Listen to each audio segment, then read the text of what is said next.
public plan, hive minds, connecting us all in by law with microchips in our brains by 2025. We're looking at the literal realization of a military police state in America. The American people have failed in their oversight of the integrity of our political system. The entire economy will be prisons, police in black ski masks, a Nazi Germany-like nightmare. The final target is the American people. We need to break that connection between the police and the military. They're charging people with weapons of mass destruction because they had marijuana. I support the Constitution, which would be at odds with my own party. There really is an Illuminati. There really are 13 families. They own the big banks and print the money. They're in our universities and they're in our congresses, and they believe in one world government. And plunge the American people into the deepest economic abyss of a generation. If we have, or when we have another attack, it looks like they'll come with more legislation. Again, problem, reaction, solution, over and over again. Government uses crises to scare the population into submission. That is so important to understand. Topping our news, the approval of a resolution against the Patriot Act by the Austin City Council. The council approved the measure late last night by a vote of 4-3, and before making the decision, council members heard arguments both for and against the law, which gives the government more surveillance powers. Our Veronica Obregon was following the debate and brings us the latest details. It took more than 4 hours for the city council members to adopt a resolution regarding the Patriot Act. That's because dozens of people signed up to talk on behalf of the act, and at one point the meeting got a bit heated. I personally would like all our children to live in a country where they can have the say and the control over their lives, and not some corrupt government official telling them what they can and cannot do. The USA Patriot Act is unnecessary. It is an insult to Americans. It is an insult to the heritage, to our heritage, and everyone who has worked together to create this country. For the first time in my lifetime, I'm hearing from more and more people who are worried that fascism could indeed happen here. Speakers varied, but opinions towards the Patriot Act rarely did. That is, until we interviewed Assistant U.S. Attorney Ron Seaver. The very first thing the Patriot Act does is allows the FBI and the CIA and Department of Justice and other agencies to cooperate with each other and share information so that we can make sure we can spot, identify terrorists, and hopefully prevent terrorism. Why have 300 House members then rejected it? But in the middle of our conversation, activist Alex Jones called the assistant attorney a liar. Section 802 affects all citizens. It's for all crimes. It's for one marijuana cigarette. These guys haven't read it. Have you read it, reporters? Hey, can you respect this guy over one second? No, you know how this stuff works, guys. I'm not going to sit here and hear this guy spew lies. See, this is, they don't want to talk to me. You need to answer real questions. You need to answer real questions instead of lying. And you know, earlier I talked to you, you know what's in Section 802. You know. Can you give us your title again? He says the Patriot Act gives law enforcement permission to search homes without warrants. And now under the new Patriot Act, they have sections where they say our officers need not even need these administrative subpoenas or warrants. They can just carte blanche go anywhere they want for any crime. The status of warrants is the same as it always has been. To do a search of a residence, we have to go to a judge and show probable cause, and a federal judge has to authorize it, and there's no change. That is not true. It clearly says secret. We will protect liberty at all costs. Hey, guys. That was Veronica Obregon reporting. Meantime, some Central Texans, as you could hear in that piece, are still struggling with the effects of the Patriot Act. More than 600 detainees remain inside the United States military facility at Guantanamo Bay, suspected of involvement in the Taliban, Al-Qaeda, and the September the 11th terror attacks.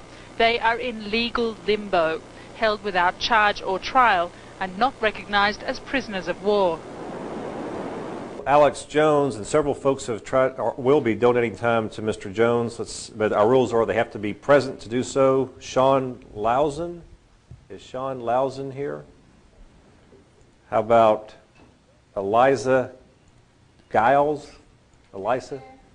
Mayor, I had about 20 that we can haul in here. I know. I know 15 is the max. Well, figure out. Yes, four folks will be the max. You'll get there, Mr. Jones. Don't worry about it. All right. Thank you.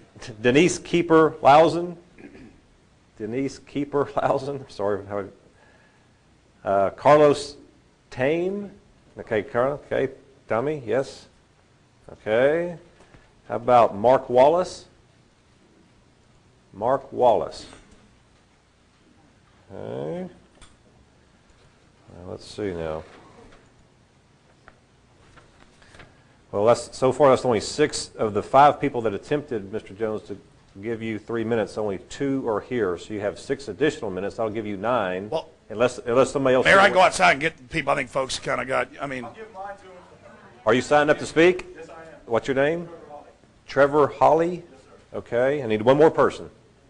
What's your name, ma'am? Rebecca. I'm sorry. What's the last name? C-R-E-S-C-I-T-E-L-L-I. Okay. Okay. So, Mr. Jones, you're now at your maximum of 15 minutes. I will say. Folks, occasionally you'll see myself or council members leaving the dais. I promise you when we're back in the back, there's a television and audio we can hear and see. Oh, so yes, Mayor, I believe you. Don't be offended when I leave. I'm not offended. Welcome, Mr. Jones. You have 15 minutes. Well, thank you. And I hope you do stay because this is important. And I want to thank the people that came here that are part of the Second American Revolution. We shall prevail. That is a guarantee. Because as the New World Order turns up the heat, they're going to form more resistance. The tighter they squeeze, the more people are going to have that light bulb go off above their head. Now, I believe this council is made up of good people, and I think it's great that Jackie Goodman, Mayor Pro Tem, has brought this forward. Let's go through the facts. And John Ashcroft and Lord Bush and their military-industrial complex owners who are setting up a military dictatorship. I mean, this is admitted. PNAC documents cannot hide the reality of what's happening. In fact, Ashcroft, 6 months ago, really committed a federal crime. In sworn testimony before the House and Senate, he said there is no new terrorism legislation. It's not been introduced. The Domestic Security Enhancement Act, the Justice Domestic Security Enhancement Act, House and Senate versions. It's like if I got up here and said the sun didn't come up this morning. You'd laugh at me, but the press didn't call him on it. Now he's saying there is a Patriot Act 2 and Victory Act 1 and Victory Act 2, and you better pass all of them. You know what's in Patriot Act 2, Section 501? If you fit the description of a terrorist under Section 802 of the first Patriot Act, you can be arrested and secretly executed. That's right, a 3-military judge panel. Now what is Section 802 of the first Patriot Act that passed on October 27th, 2001 at 5 in the morning when no one was allowed to read it, according to members of Congress? The definition of terrorist is any action that endangers human life that is a violation of any federal or state law. They have many other definitions about anything that influences government. Go read it for yourself. They're counting on you not reading it. They're counting on you not finding it. Ron Paul and others have pointed out that Hitler and Stalin and people didn't have the nerve to put stuff like this down on paper. They just did it. That's what's so amazing about this. And to see the assistant U.S. attorney here peddling this is really sad, but I know it's under orders because 2 months ago it was reported that Ashcroft met out in Hollywood with the heads, the big editors of all the newspapers and the heads of law enforcement and said, we'd like you to go out and write editorials, editors, we'd like U.S. attorneys, assistant attorneys write editorials, get on talk shows, get out there and sell that this is the people, that this is good, that this is a wonderful thing. So I want the council, in case you don't know this, and the people here today to understand that it's a stage-managed event. I mean, it really was hatched in a smoky room to oppress you, to manipulate you, to con you. Now, that makes me very angry, and that's why it's so exciting that this council may simply just say we have a Bill of Rights and Constitution, and we will not violate the Bill of Rights and Constitution, and in this city, America is still America. I mean, it's just that simple. Now, I'm sure you heard about 5 years ago about the FBI crime lab. The head of it, Dr. Frederick Whitehurst, who I've interviewed several times, said, I'm not doing this anymore. We've been framing people, manufacturing evidence. This is out of control. I've interviewed FBI agent Tyrone Powers, who talked about how they would frame people, the different criminal things that they would do. Tulia, Texas, 56 black people, no criminal record, no drug paraphernalia, no nothing. On the word of one corrupt cop, gave them all 20 to 90 years in prison. Now you think about that. Houston Crime Lab, thousands framed indiscriminately. The police chief had to admit it because his job's on the line. He's claiming, oh, I'm going to fix that problem. It's equivalent of Hermann Goering promising to stop what Hitler was up to. This is amazing, ladies and gentlemen. So this is why we restrict the scope and size of government and its power over us in our lives. Because we know there's criminals on the street, we know there's bad people, but they don't have the massive mechanisms, the machinery of government and military and militarized police and prison complexes to oppress at levels never before seen. Last century, 200 million killed by government. 200 million killed. Millions of American Indians, Native Americans killed in this country. So don't tell me we shouldn't have a concern when the most draconian legislation in the history of the world, dwarfing Byzantine Spain and France, is rolled out against the people.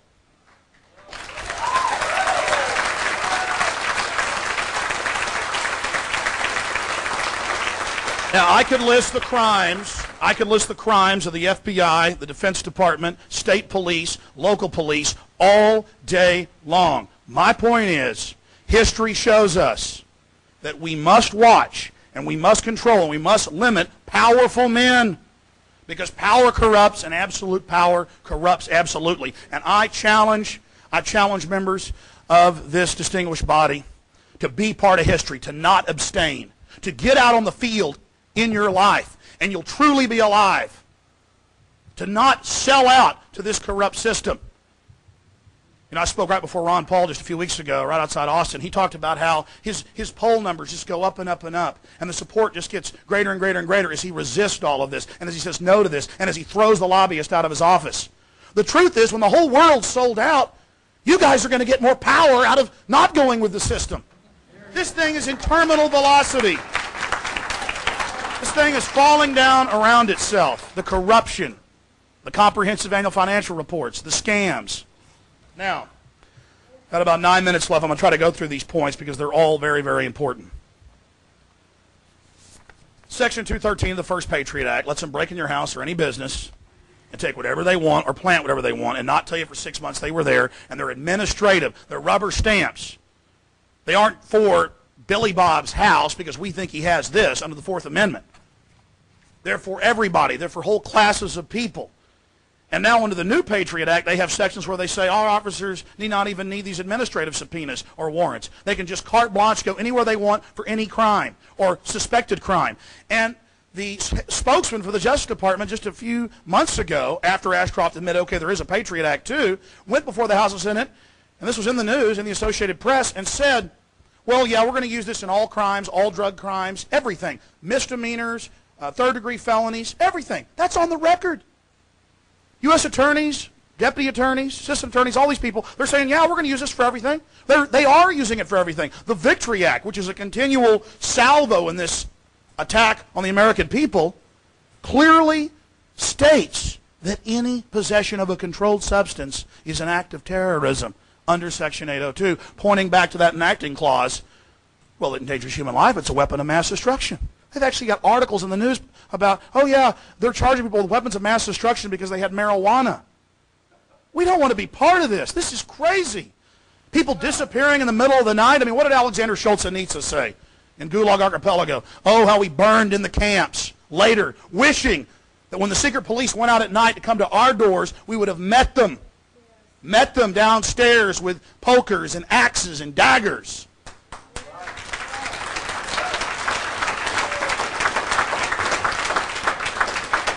America is a great country full of great people, and it deserves better than what's happening. And I personally monitor every day the news wires, Reuters, AP, AFP. I spend 2 hours in the morning, 2 hours at night, and I have several people that work for me that do the same thing. And I mean, it's well in excess of 400 cities and towns. It's now 4 states. I mean, it's been at 140, 170 for, what, 6 months in the news? More propaganda. Can't the press get anything right? Can't this controlled corporate whore machine get anything right?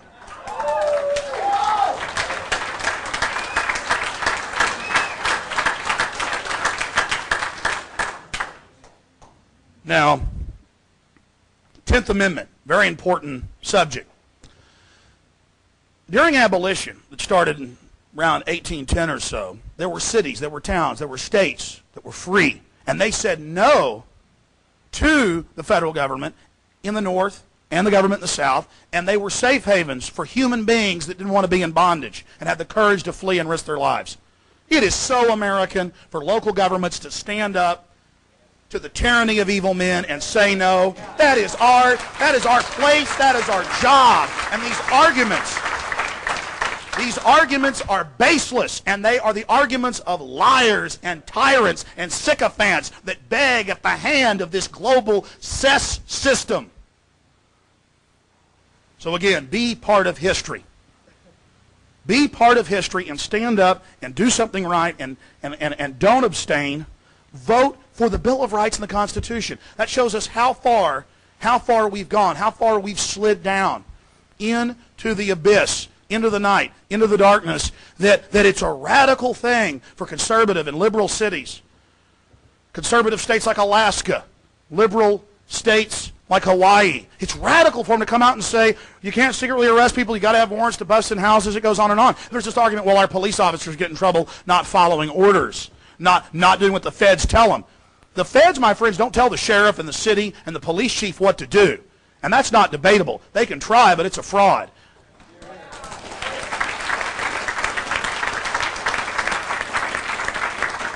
And it goes back. It goes back to the 10th Amendment time and time again. And it's clear. It's clear. The Nuremberg trials showed this. That you do not have to follow an unlawful criminal order. Blow that person's head off and stick him in an oven. No, you don't have to. Torture these Vietnamese women to get answers from them. No, I'm not going to do it. Take this smallpox inoculation. We said so, police officer. 99+% have said no. They're starting to get wise. You can't stop people getting wise. It's happening all over the place. The tyranny's too great. So police aren't going to get in trouble.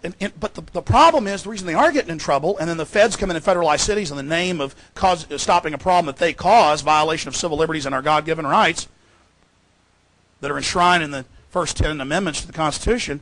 If the police just knew the Constitution, and they taught the Bill of Rights again, and that's why I like this resolution, it talks about that, celebrating a Bill of Rights culture, knowing what our liberties and freedoms are, having workshops for city employees and police, and having a trust again in the community. That's what we need, and that's all we're asking you to do, is to do something right, stand up for humanity.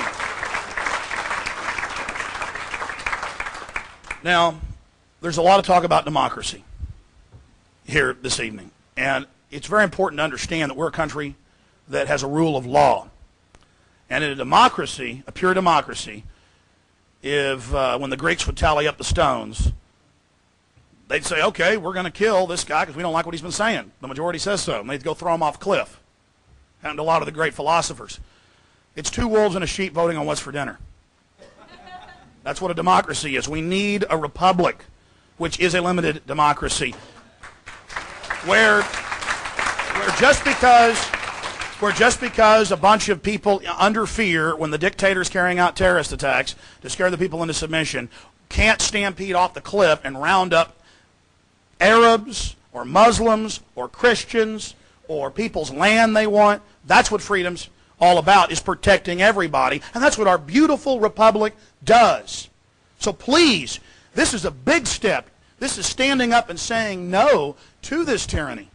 This is not just some frivolous resolution that does nothing. This is historical. People all over the country coming together and rediscovering their liberties and freedoms and interfacing with their local government and saying, hey, be part of this solution so that we can have a safe and happy and vibrant community where people can grow and live and learn.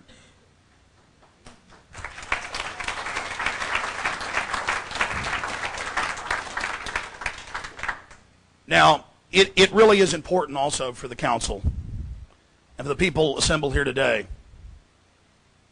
to understand that the level of deception and manipulation and skullduggery surrounding the Patriot Act's passage, surrounding the introduction of Patriot Act 2, Victory Act 1 and 2, all of the arm twisting and garbage that's gone on in Washington, D.C., that is all the more reason. The lies by the Justice Department and their minions telling us that it doesn't affect citizens, telling us that we don't have anything to worry about.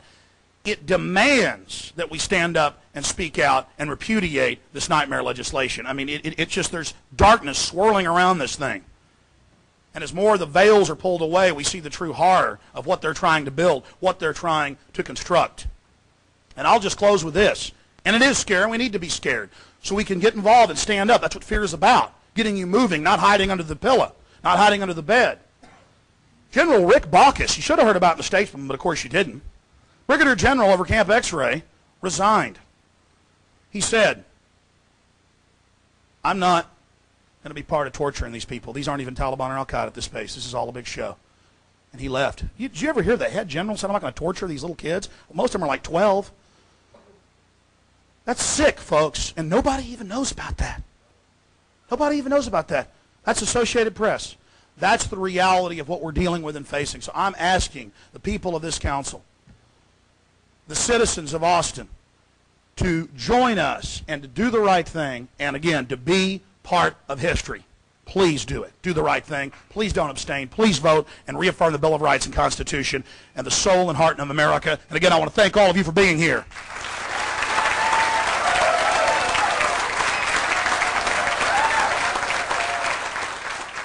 Congresswoman Cynthia McKinney is an unusual person. She's spoken out against the United Nations and its child kidnapping rings involved with DynCorp.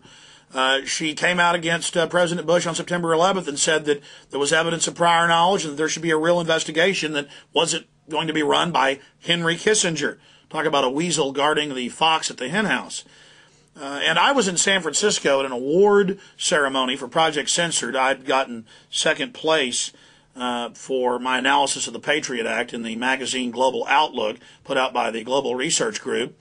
And what was really interesting is after her speech, after the award ceremony, she ran up and hugged me. And she said, oh, Alex Jones, Alex Jones. And I didn't know that she even knew who I was. And she said, yeah, your film, Road to Tyranny, woke me up to the New World Order. She went on to say that your footage of Oklahoma City and the prior knowledge and the government involvement's amazing. And, of course, I'm saying to my camera guy, get over here, get over here, get over here. And then we talked to her some on camera, and she repeated about the UN, the white slavery rings, and about the documentary film and how powerful it was for her. But for me, it's an example of what one guy in Austin, Texas can do. Because I know the Dixie Chicks have admitted that they woke up to the fakeness of the war because of Road to Tyranny. I know that Congresswoman McKinney woke up to 9/11 because of my film, at least partly. I know that a lot of prominent people have woken up. How many just average folks out there who are just as important as these people have been awakened? And it shows what one person can do. So here's some excerpts of Congresswoman McKinney's speech, my discussion with her, then myself receiving the award and a short speech I gave about the New World Order. And then we'll also get us some excerpts of a discussion we had with Frank Morales, who is an Episcopal priest in New York, who's written some of the most in-depth analysis that I've seen about the martial law roundup plans, the Inter Passe Comitatus, moving into this prison-style economy. So here's Frank Morales exposing the police state, Congresswoman McKinney, and, of course, myself at the Project Censored Awards for 2004. I want to welcome you to the 27th Annual Project Censored Awards ceremony. Please welcome Cynthia McKinney. I have just one question. Who are we and who's responsible for what we've become? As I survey the landscape of the changes that have taken place literally before my eyes over the course of my lifetime, I have to wonder, where did we go wrong? George W. smirks, Dick Cheney sneers, Rumsfeld jokes, Powell blusters, Rice lies. Enron and WorldCom steal, DynCorp vaccinates, Halliburton feeds and feeds and feeds and feeds. Americans hurt, and in Iraq, Americans die. Our national leaders insult our allies, create more foes, reward their friends, increase our insecurity through their own policies, and plunge the American people into the deepest economic abyss of a generation. Massive failures all around us enter into the calculation in any answer to my question. Who are we and who's responsible for what we've become? From the lies to our servicemen and women and to all of us about Iraq, to the still unanswered questions about September 11th, the Congress has failed in its oversight of the executive branch, and the American people have failed in their oversight of the integrity of our political system.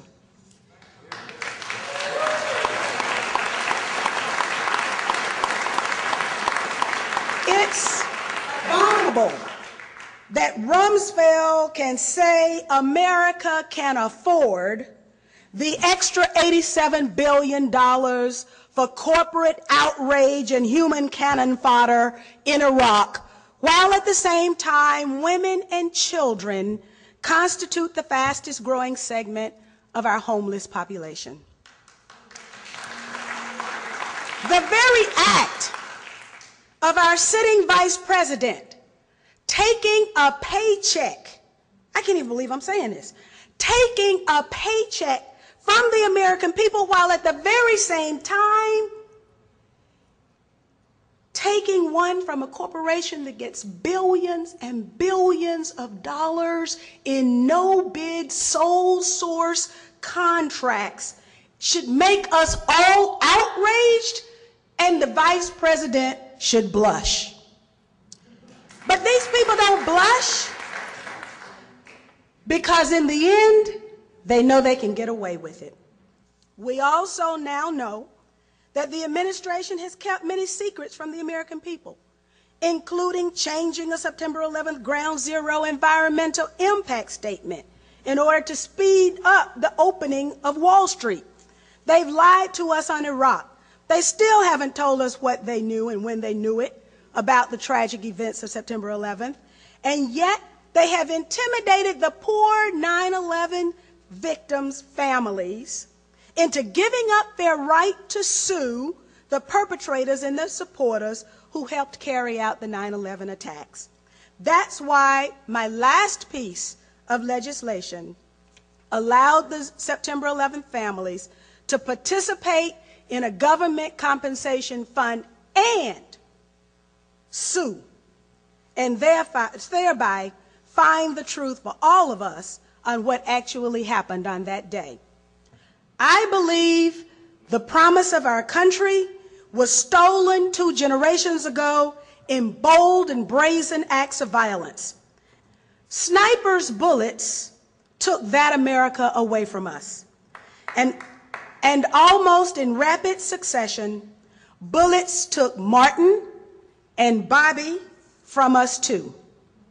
It came to my attention during my last days in Congress that Bobby was considering Dr. Martin Luther King to be his running mate. Now imagine the America we might have had. But when confronted with evil back then, what did we do? Not too far away from this very place, Mario Savio of Berkeley's free speech movement told us what to do. Mario Savio told us that sometimes when the machine becomes so odious, it makes us sick. And at that point, we have to put our entire bodies against the gears and the wheels and the levers, against the entire apparatus, and we have to make it stop. And that we have to say to those who own the machine that unless we're free, we'll prevent the machine from working at all. There's a time when the operation of the machine becomes so odious, makes you so sick at heart that you can't take part. You can't even passively take part. And you've got to put your bodies upon the gears and upon the wheels, upon the levers, upon all the apparatus, and you've got to make it stop. And you've got to indicate to the people who run it, to the people who own it, that unless you're free, the machine will be prevented from working at all. Who are we and who's responsible for what we've become? America is us, and we're responsible for what we've become. If we answer in any other way, We're content to have others define us, even others who have proven to us that they can't be trusted. A young teacher recently asked me, what did I think she could do to advance the cause of people who think like us? I told her that the greatest gift my teachers had given me was the ability to think. Teaching our young people how to think is the greatest gift our teachers can give, for it's the independent thinkers who will save our country. So my hat's off to the professors at Simona State for even conceiving such a program, and to the university for being committed to it. Project Censored ensures that our country will have a cadre of young people trained to think. And for those of us who care enough about our country to find out what's going on, Project Censored makes it easier for us to know so that we can make for our country a better tomorrow. Thank you to the journalists for writing the stories that you've written. Thank you for inviting me to participate, and thank you, 7 Stories. Thank you. It was amazing meeting you. You say you saw my video, Road to Tyranny? I saw your video. It's absolutely wonderful. And what's so good about it and irrefutable about it is that you use original footage. And what through my experience with working with COINTELPRO and the murder of Dr. Martin Luther King Jr., I can tell you that the one thing that they don't want in the hands of the people is the original footage, because then people like you can go back and dissect exactly what happened, exactly what was said, exactly who said it, and at what time they said it. And that's exactly what you did. And so the credibility that you give to your argument by using their own words and their own timeline is phenomenal. So you did all of us a tremendous service by giving us the documentation that you did. Well, we're talking to Congresswoman Cynthia McKinney, and I'm not just saying this on the radio. I've said it many times.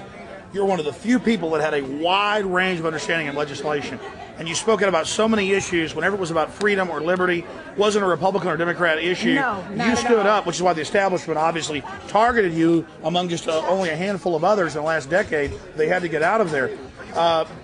What would you say to others out there about getting involved and making a difference? Well, there's one thing that's for sure. If you don't get involved, you'll never make a difference. But by getting involved, I believe we still can make a difference. Now is not the time for us to give up on our political system. We're here in California. On October 7th, there is going to be a result. Now, there can be some people who choose not to suit up that day, choose not to participate in the game that'll be played, but they'll have to live under whatever the regime is that comes to power on October 7th. In 2004, in November, there's going to be an election and there's going to be an outcome.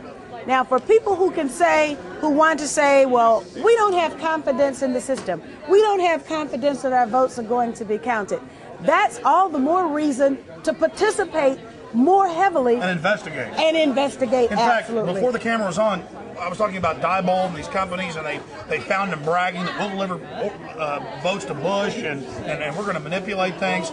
This has been actually in different regional newspapers. It's coming out, but the average person isn't aware. You were telling me about a Tennessee case of some election fraud. A Tennessee case that was mentioned to me by Judge Joe Brown, who's on television now, television judge.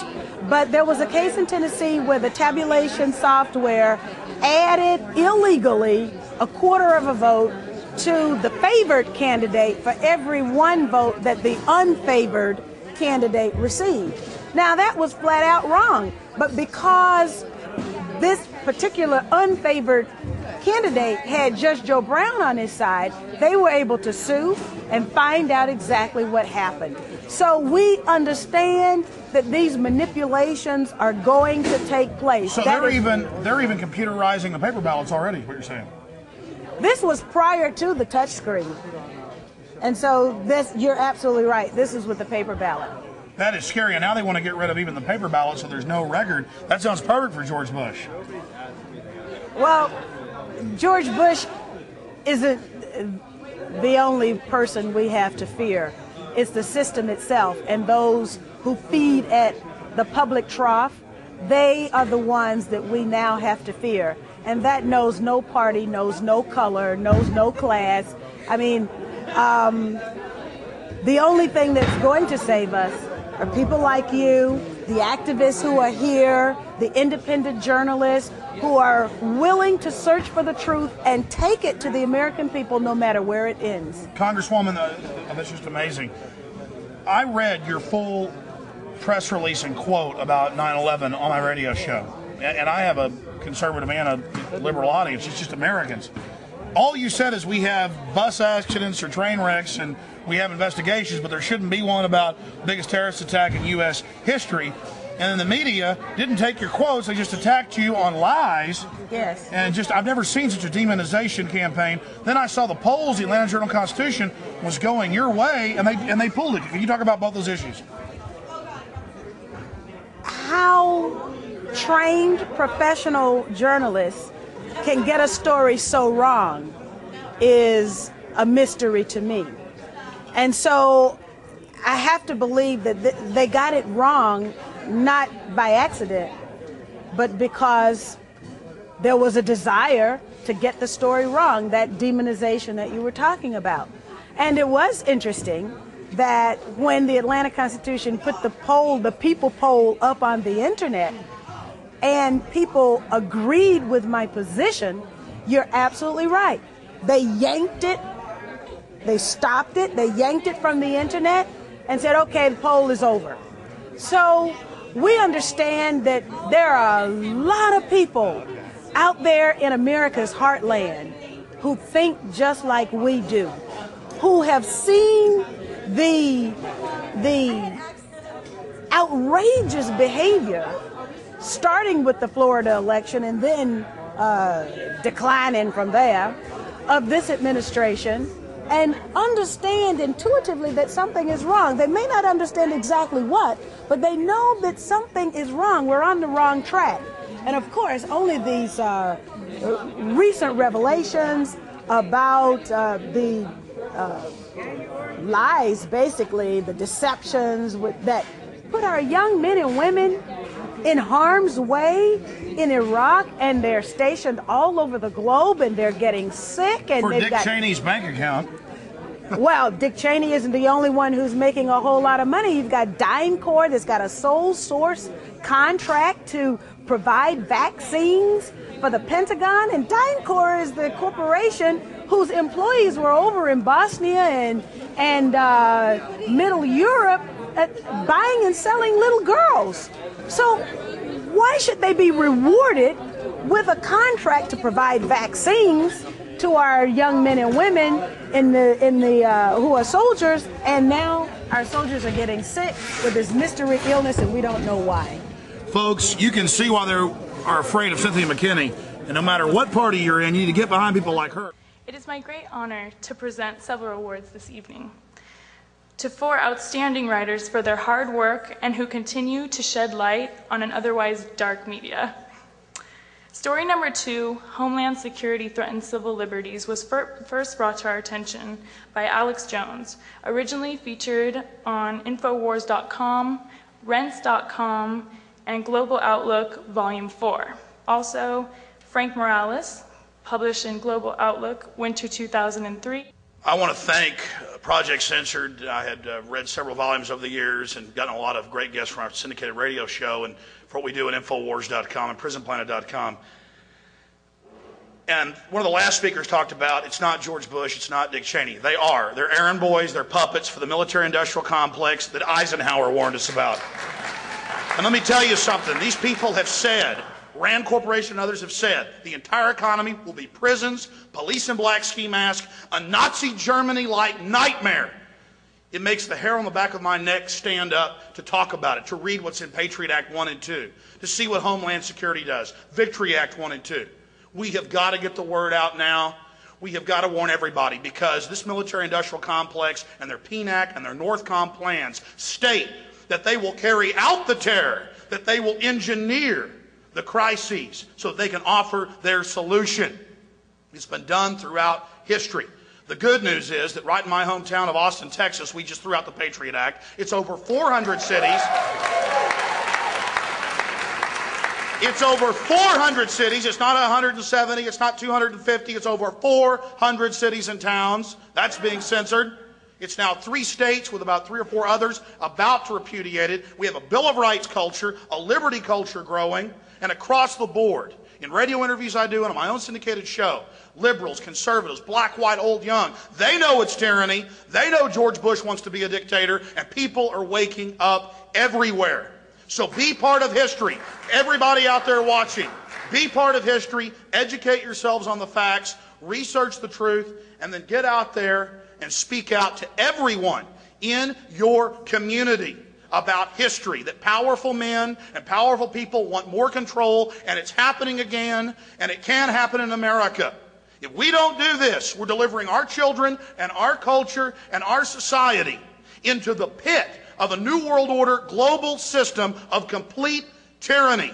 And if America falls, the rest of the world will be swallowed by this neo-fascism that will make Brave New World in 1984 look like a cakewalk. Thank you so much for being here, and thank you for standing up against tyranny. Infowars.com.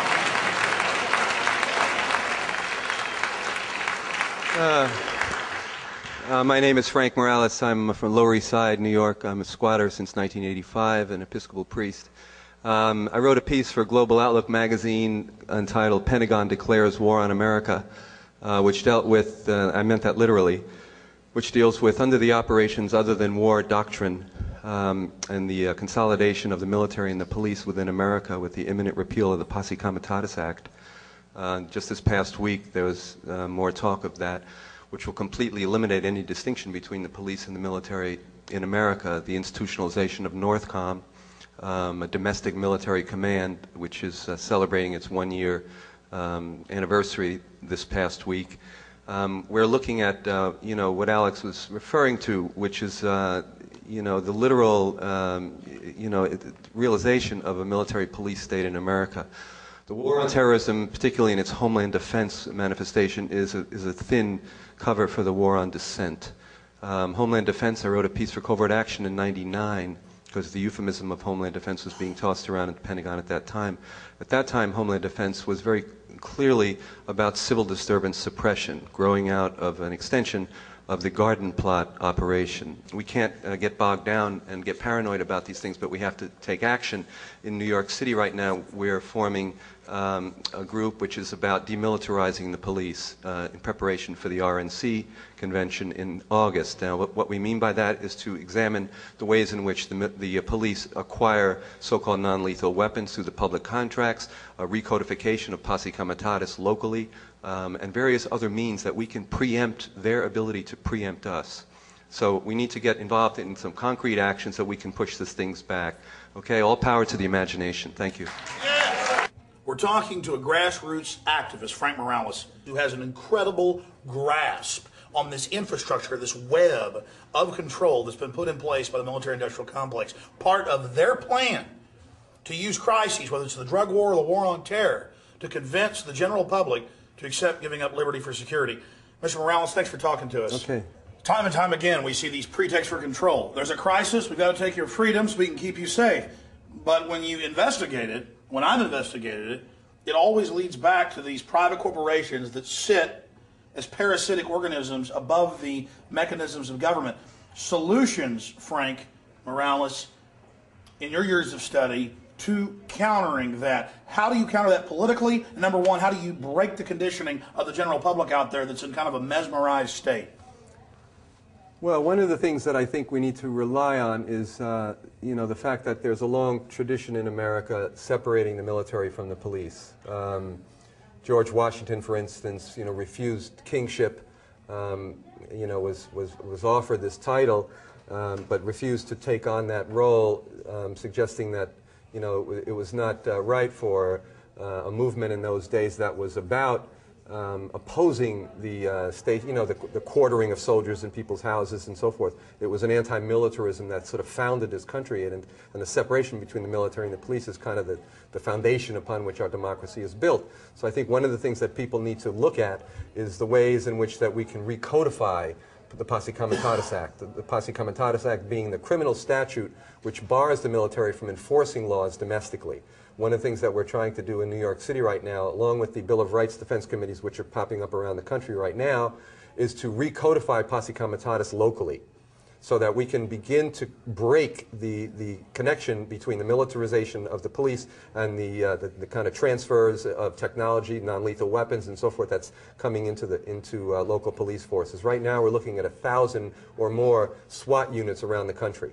We're looking at drug pretexts for Waco. Waco was ostensibly a drug operation, which allowed for the involvement of Delta Force and other military forces. So there's a connection between this war on drugs and any number of situations in which you know, the civil liberties and the rights of American citizenry are being threatened and undermined right now. We go out in the communities around Austin, and these are old communities in the 1830s, 1840s, Yeah. happy little communities, and they go, us and all our neighbors have been raided by the Army. Yeah. And they'll have the Army with them with helicopters in support, with men cussing and yelling and screaming at children, and nothing's found, and they get mad. Right. It's like they're raiding a Viet Cong village or something. Exactly. At the recent few years back, I'm sure you're familiar there with the urban warrior war game scenarios that the Pentagon was carrying out around the country. Oakland and everywhere. Yeah, they were doing them all over the place, and in some cities they were thrown out. There was a town in Texas, I don't remember, Kingsville I think it was, where they had a 3-day... We were there. Buildings on fire. Right, they had right. foreign troops with them. Yeah, and then I think it was the mayor of Charlottesville, I guess that's in North Carolina, South Carolina, actually, you know, protested the involvement, you know, of the military in this training exercise and had them thrown out of town. So in that case, the Chief of Police in San Antonio too. Yeah. So I mean, you know, but these exercises are thinly disguised, you know, civil disturbance suppression exercises. You know? Conditioning mechanisms. Yeah, they're getting people used to the involvement of the military. You know, when you have Bush, literally this week as we're speaking, we're in the first week of October 2003, getting ready to repeal Posse Comitatus Act. Thereby, you know, eliminating any distinction between the military and the police. I mean, they're not talking about getting us used to it. They're talking about a complete consolidation of the military and the police, so that military people will be able to search your home, will be able to arrest you legally under the weakest of pretenses. In the case of New York, you know, oh, sorry, we broke in. The woman died of a heart attack, Mrs. Spruill. And well, that's a horrible case, but I see cases scanning newswires every week where it's the wrong house and they shoot some old guy or some young boy in the back and say, well, collateral damage, it's the war on drugs. Exactly. And then you catch the CIA shipping the trash in to begin with, and they bust some cartel that didn't pay them their cut. Exactly. It seems to me one of the things holding back this fascist system from coming into full fruition is that they don't have enough sociopaths. They don't have enough gung-ho people that will carry out the type of mass oppression that they've put down in their blueprints and their plans. Comments? Well, one thing that comes to mind is after the Second World War, there were studies done on the firing rates of the soldiers, which showed that most soldiers would not shoot at another human being, even if they were directly threatened, that they had a predisposition not to kill. So to make a long story short, by the time of Vietnam, the manner in which soldiers were trained has shifted to a form of operant conditioning. So marksmanship is no longer little ducks on a pond, you know, on a modified pond that you knock over and whatever on a fence. It's video simulation, video rooms that you walk into, and they develop a quick shoot reflex. In New York City right now, the NYPD has a contract, and so does the LAPD, with Firearms Training Systems Incorporated, based in Sewanee, Georgia. Firearms Training Systems Incorporated not only trains the LAPD in marksmanship and the NYPD using operant condition, so on, but also trains the Marines, also trains militaries around the world.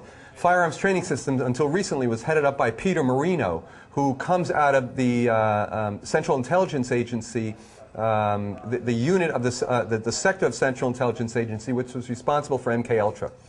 So it's a psychological, molding psychologically the personnel who are involved in police agencies to develop quick shoot reflexes. So it's an attempt to socialize and to create a psychological mechanism within the soldiers so that they can more easily kill. You're talking about switching off the thinking process. Exactly. Hitler talked a lot about that. In fact, in New York City, and during the Diallo trial, because people ask why is it that the cops who ostensibly, who shot Diallo 41 times, how could they possibly have gotten off, right? If you examine the details of that trial, which I did, they got off according to the judge and according to the various testimonies that were made because they were not thinking when they did it. They were acting on their training. Firearms training system in their brochure, which the NYPD has a contract, in their brochure they say firearms training system having a contract with us also gives you protection against liability against the use of excessive force. It says that in their brochure. We need to point out that there is an inherent contradiction between democracy and militarism. That militarism can only lead to an increase of violence all around. So that we need to be very specific about the ways in which we go about it. Some of the things we're doing in New York now is to identify, for instance, the contracts that the NYPD has with various so-called non-lethal contractors. Non-lethal weaponry is a booming industry right now. And whether it's rubber bullets, electromagnetic pulse weapons, which are being ready to be utilized on the streets right now, which heat skin to 130 degrees from 200 yards away. This weapon exists. They're ready to bring it out.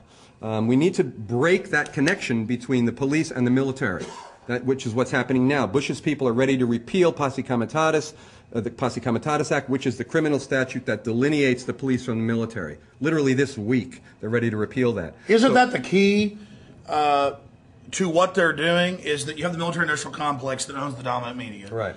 And now they just want to go into business here domestically. I mean, we got Lockheed Martin running the red light cameras. We've got them involved putting in the surveillance cameras. We've got a host of other defense complex companies now involved with the prison industry at every level, integrating and funding the campaigns of politicians. Simply put, I would say we have a criminal syndicate, an enterprise that's been sophisticated enough to control the media and the government, and they're going to enslave almost every last one of us. They're never going to stop because all their subdirectors are going to want to expand their, quote, productivity, and their productivity is tyranny and net destruction of humanity and creativity and family and community. Well, once you create an equation between profit-making and armaments, between creating the weapons to suppress dissent in America, whether it's electromagnetic pulse weaponry or rubber bullets or gases or psychotronic gases, which are now being field tested. Once you create that symbiosis between profits and these weapons, that's a dangerous situation. This is what Eisenhower pointed out years ago in warning about this military-industrial complex. The thing we need to do as a citizenry is to do what we did back in the days of the Revolutionary War, is to identify militarism as the enemy and to go at it. Even whether it's locally, to disarm the SWATs. You know, we're talking about 1,000 SWAT units around the country right now. This is the people's money that's being put to use in buying this weaponry. The people need to get inside of these police stations and implode them from inside. They need to go in, identify ways in which they can disarm the police in these contexts, to recodify Posse Comitatus locally. In other words, to enforce the distinction between the military and the police. They need to propagandize the police. So it goes back to education. We have to be force multipliers, special forces leaders for liberty and freedom in our communities to go in and speak some sense and some dignity to these people. And I've done this, and I've preached this to my viewers and listeners, and we've seen change. Look at the 400-plus cities that have passed laws against the Patriot Act and Homeland Security. Look at the states that have done it. Look at the massive resistance that has formed against this, which is being ignored by the dominant press, and that's only fanning it. So just amazing points from Frank Morales. And to everybody out there, you are leaders. We can't do it all for you. And you have to educate yourself on these facts. You have to get out there and reach out to people and understand that history is repeating itself. And you probably don't have a choice.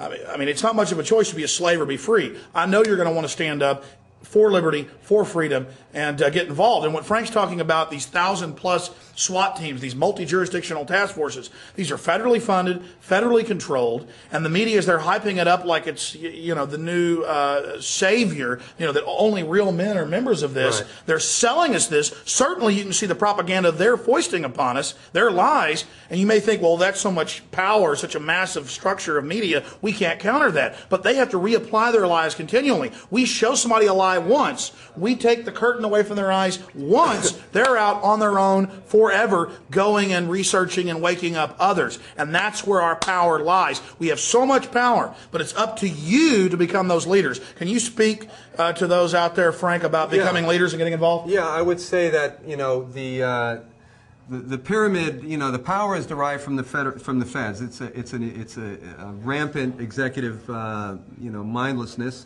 The federal, you know, police and military entities looking to, you know, just completely erode our civil liberties on the base. But at the bottom of the pyramid, that's where the strength is.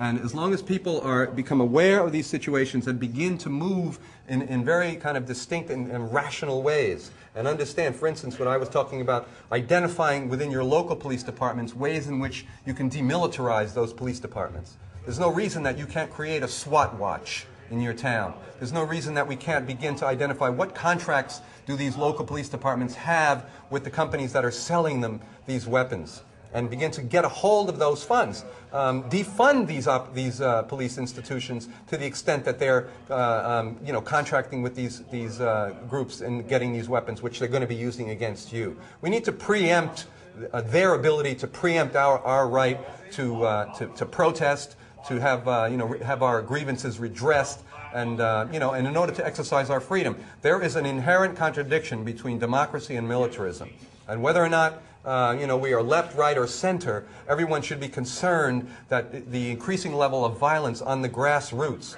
these rampant SWAT you know, units around the country, the ways in which Posse Comitatus Act, which you know, denies the military to enforce laws domestically, is being eroded and is threatening to be repealed right now. These are things that we can organize campaigns around. So I would suggest that people just get educated around these issues and take hope and fight back. You're about to see some really important clips, sections of a speech that Colonel Craig Roberts gave in Kansas City at a presentation I was putting on in 2003. Colonel Craig Roberts was a highly decorated Marine Corps sniper in Vietnam and subsequently wrote a best-selling book, One Shot, One Kill, detailing what happened there. Later in life, he became a member of Army intelligence. He also worked as a detective on the Tulsa, Oklahoma Police Department and worked the Oklahoma City bombing case. Colonel Roberts is an expert on the New World Order, and his insights give us a view into the mind of the globalist thinkers and to many aspects of the crimes they've committed. Here's Colonel Roberts. Where are we at now? The final target is the American people. And who benefits? On the Hegelian principle, remember, create a fear of attack, pass a stronger anti-terrorism bill every time. Now, the way it works out, the difference between communism and Fabian socialism is communism says, kick in the door, shove a gun in their face, and tell them, be a communist or die. Real quick. Fabian socialism says, knock on the door and put one foot in the living room, talk your way into putting the second foot in the living room until you own the whole house. You do it by legislating your way there a little bit at a time. It's called the frog in the pot. It's called incrementalism. It's called the inchworm effect, where the inchworm feels out. If it feels resistance, it backs up and moves around the object. Incrementalism is, I come to you and I say, I want to take all of your house. And you say, you can have all my house, but I'll let you stay in my front yard. I'll compromise. Okay, that's fair enough. A week later, I want your front porch. I'm not going to give you my front porch, but you can have the steps. See? This is what happens when we get at the national level in Washington, D.C. For those of you who haven't figured it out yet, the National Democratic Party was taken over by the Communist Party of the USA back in the 1960s. They infiltrated their members to the very top, and they have Fabian socialists there. Okay? And they've got a few Stalinists, but mostly Fabian socialists that want to incrementalize our way into globalism and the New World Order and all of this. The Republican Party, in its mass confusion, probably has a few in there too, but I think mainly they're just dumb because they haven't figured it out yet, or if they figured it out, they go along with the flow anyway. But the Republican Party's deal is, we had to compromise. Remember that all through the Clinton administration, every time they wanted to pass some obscene law, the Republicans say, well, we had to compromise with the Brady bill. We had to compromise and meet them halfway. No, you don't ever compromise. We didn't send you there to compromise. We sent you there to say no, to draw a line in the sand. You don't compromise. Because compromise allows the enemy to advance at least halfway, and they ask for the rest tomorrow. So the Hegelian effect is, you don't want to do it. You don't want to compromise, so we're going to make you want to do it with mind control, and we're going to do it by scaring you and telling you it's going to hurt your kids, it's going to hurt you, whatever. They create a scenario, and you buy off on it. So we end up with stronger anti-terrorism bills, which are basically anti-constitution, and run around the Constitution. We've got prohibit the private ownership of guns eventually. Right now, the Ninth Circuit's already come out and said that gun ownership is not an individual right. It's a privilege given by the government. Folks, there's a big difference between rights and privileges. Privileges are given by the government. Rights are something you have they can't take away. And they're trying to redefine which is which. And they're trying to move the gun rights into the gun privileges. And we can't let them do that. Somebody asked me once, well, Roberts, what's your tripwire? What's your line in the sand? When do you actually do more than just speak? Well, I'll tell you what, if I ever see a Chinese guy driving down my road with a blue hat, he's going to wish he didn't come there. Now, I may be slow, and I may be old, and maybe I don't see as far as I used to, but I got a heck of a good trigger finger. Okay. Prohibit private ownership of guns. Establish a national ID system for what? For tracking purposes. They can't control people if they don't know who they are and where they're at. You've got to identify everybody before and register them before you can control them. And they've got to make more. And it's really hard for them to do this. But it's real easy for you to be convinced that they've done it. I.e., oh, I've got a social security number, they can find me anywhere. I've got a driver's license number, they can find me anywhere. I've got this, they can find me anywhere. Wrong answer. It's like trying to drink water out of a fire hose. Get up in an airplane, look down at the city, and try to figure out how you're going to track all those people with all the computers in the world. It ain't going to be done. It can't be done. Over a period of time, they'll find you. Okay, they have ways of doing that. If you spend money, if you do anything, yeah, if you try to move from one place to another eventually. I mean, property taxes alone. I mean, everybody registers their property, you know, unless you live in a tent in the back of a park someplace. So, why run? And why care? Stand up and say, hey, the buck stops here, the line's in the sand, and you got a problem with me, let's just get it fixed. And if everybody did that, Alexander Solzhenitsyn said this, when the organs came in the middle of the night, if we'd met them in the stairwells with clubs and with knives, sooner or later they would run out of agents and we would not have gone to the gulags. Establish a national police force. They're doing that right now by cross-deputizing all of the police. And these young officers out there, you got to remember, police officers are good guys. The problem is we're getting a young bunch in there that come out of the public school system to go through the socialist college system. Why does a police officer have to have a college degree? Because it puts him in socialist, left-wing college classrooms. And they say, if you have a degree in sociology, that's fine for the police department. Or, of course, you can be a lawyer, or you can be, you know, they give you some other choices. You know, if you come out of there and you got a degree in horseshoeing or something, obviously that's not going to work. But they want you to have something like that. Well, what does that do? That builds a base of young recruits. Someday guys like me who, you know, have our head above the water are gone, and the young ones come up, and they're into this. Guns are bad, the New World Order and globalism is good, and I get to be a federal agent with a cross-deputy deal. Isn't this cool? And they're paying me more money because I got a college degree. It's a mind control deal for the young. And when the older officers are gone and we can't explain to them, we got some problems here, and we need to talk about things like, what does the Constitution say that you took an oath to, like Jack McLam does to them, then I don't know what's going to happen. So I deal with officers all the time. I stay in contact with them. I drop by the lodge. I visit them. I stop in the street, you know, and talk to them. Of course, they all know who I am. I'm kind of a legend in my own mind over there, but in my neck of the woods. But that's all you can do. You do what you can do. That's all you're expected to do. Let me tell you something. Don't sit there taking the information and do nothing. If you want to be, I'm a patriotic couch potato, then you're wasting your time and mine too. Okay? You've got to educate at least one or two other people, and they need to do the same thing. America is the last bastion. The globalists know that to establish an effective global government, no private individuals can be permitted to own or bear private firearms. There must be no chance of resistance or rebellion. The population of every country on the planet must be disarmed, followed by their police forces and local military organizations. The National Guard's going to get disarmed. The police are going to get disarmed. And how do we know this? It's happened all over the whole world, and we're the last ones left. Do you know who the only populations that have guns left besides us? Iraqis, PLO, Libyans, terrorist organizations.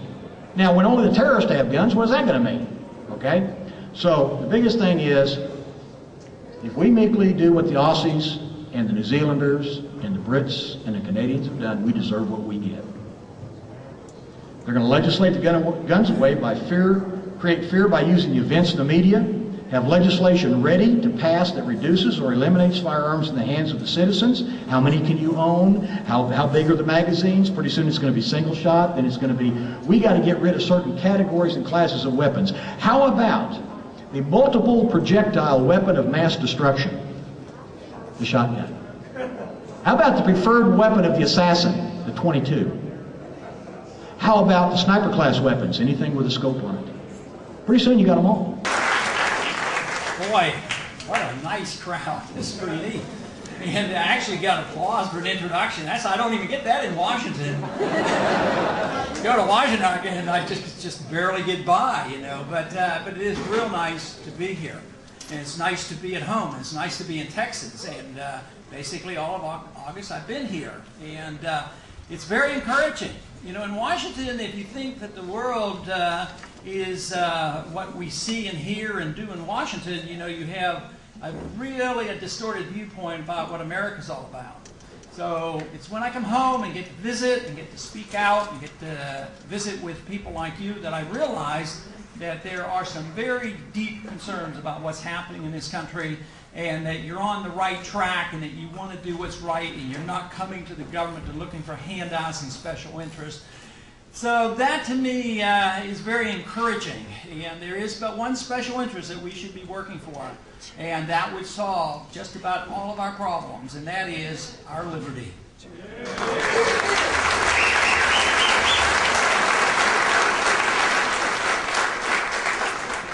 So often in Washington, that is the issue that is most neglected. The issue in Washington is that of how do you get things, and how do you influence the government, and how you wield power. And really and basically, we only have two groups in Washington to deal with that we have problems with. And if we can handle those two groups, we have it made. And the way I see it, it's made up of conservatives and liberals. Other than that, everybody's great, you know. And there's only two parties that seem to have a problem in really understanding what's going on. You know, it's those Republicans and those Democrats. But you know, there is a healthy sea change occurring. Yes. I would say that we're starting to see a reflection of this. I always argue that the government that we have is a reflection of the people. And you say, boy, that's bad news. Look at what kind of government we have. What can we say about the people? Well, it's a slow effort. That is, the people may change before Washington changes. And Washington's not doing badly, considering the fact that on average they're about 20 years behind the times. They're about 20 years behind the people, and but we're seeing some catch-up. And I think just 2 weeks ago we saw some catch-up, dealing with the very subject we're going to be spending some time on today, and that is the subject of the Patriot Act. And this was the amendment that came up to the House floor, amendment that I was a co-sponsor of, and that was to tone down the Patriot Act, to get rid of totally and completely the sneak and peek provision in the Patriot Act.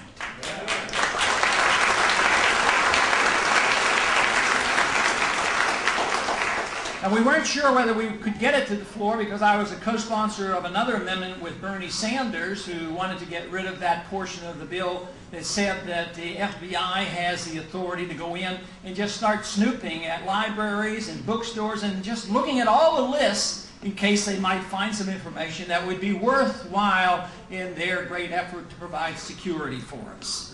And that was ruled out of order, and we fought and fumed with it, and it looked like that would not be brought up. So when this subject of sneak and peek came up, The lead on that was Butch Otter from Idaho, and he had voted against. He was one of the very few Republicans that voted against the Patriot Act. There were 3 of us that voted against it. He had voted against it, so he's been very consistent on this issue. And I was the co-sponsor of that, and we got it to the floor, and we got a vote on it. But the amazing thing, not only did we win it, but we had over 300 members of Congress vote to weaken the Patriot Act and get rid of that provision.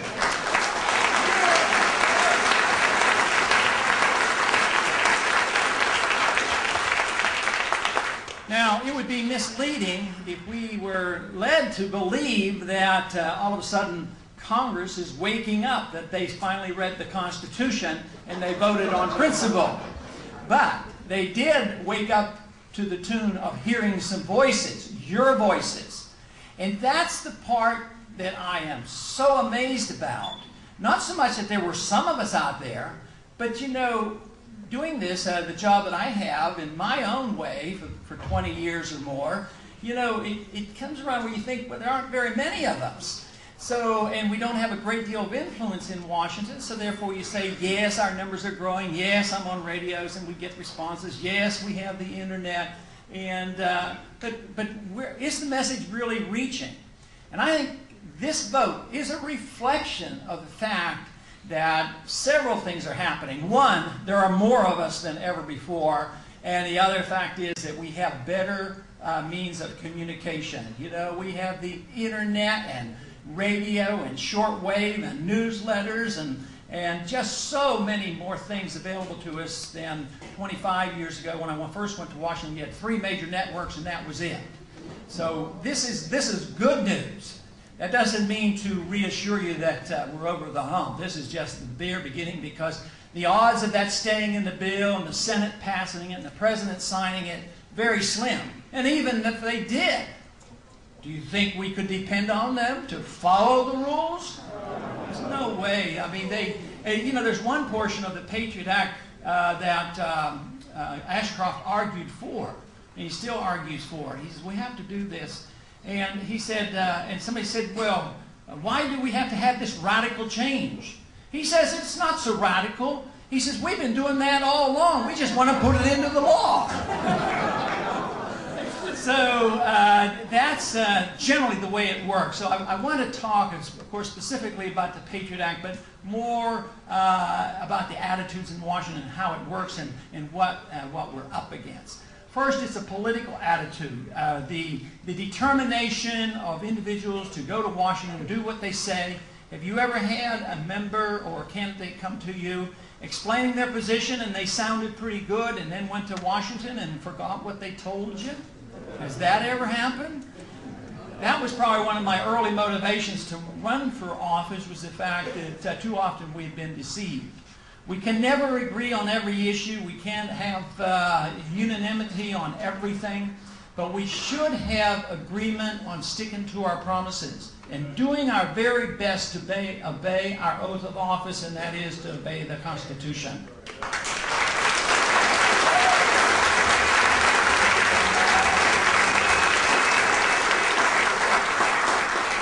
But the politics of it is very important, because depending on what their position is, not only do we see people change after they go into office. Have you ever seen some in office when they had the opportunity to do some good? When they left, they became outstanding spokesmen for our policy, but didn't do anything for us when they were in office. And sometimes people are congressmen and they'll say one thing and represent a district. Then they want to become a senator, and all of a sudden their views change. And then you have somebody that wants a senator, he wants to run for president, and his views change again. So they're all over the place. Now I'm going to read a quote here from an individual. Some of you may have seen this. It was in one of my publications. And this is a quote from an individual when he was a senator. It sounds pretty good. It sounds like I don't think many people in here will have too much objection with this. He said, the Clinton administration would like the federal government to have the capability to read any international domestic computer communications. The FBI wants access to decode, digest, and discuss financial transactions, personal emails, and proprietary information sent abroad, all in the name of national security. The administration's interest in all email is a wholly unhealthy precedent, especially given this administration, Clinton's administration's track record on FBI files and IRS snooping. Every medium by which people communicate can be subject to exploitation by those with illegal intentions. Nevertheless, this is no reason to hand Big Brother the keys to unlock our email diaries, open our ATM records, and read our medical records or translate our international communications. The implications here are far-reaching, with impact that touch individual users, companies, libraries, universities, teachers, and students. Does anybody disagree with that statement? That's a fair warning. That comes from none other than John Ashcroft. But now he's in charge. He has the power, and all of a sudden his attitude is different. He will know how to handle the power and authority much better than the Clinton administration. But maybe Wallace was right. Maybe there's not a dime's worth of difference. It's too bad we can't make him eat these words. That's what he needs to do.